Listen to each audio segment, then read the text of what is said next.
கம்பு சுத்த போறியா? சுத்து பாரப்பா. இதெல்லாம் உனக்கு யார் சொல்லி கொடுத்தா? எம்மா இங்கே வருமா? என் பிள்ளை துண்டை கட்டி கம்பு அழகா சுத்துறா. எங்கே சுத்துப்பா? இந்த சுத்து பாடுறா. பரவாயில்லையே. என்ன அங்கே திரும்பி நிற்கிற? குரு வணக்கம் போடுறியா? வா.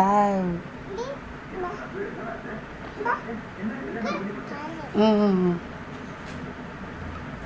கம்பு சுத்துறாங்க பாரதி. அங்கு பாரதி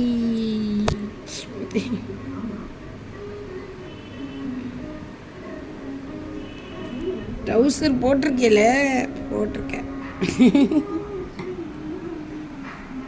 காந்தி தாத்தா மாதிரி இருக்க மாலே. துண்டை அப்படி போட்டு ஒரு கம்பை வச்சுக்கிட்டு என்ன பண்ணிட்டேன்?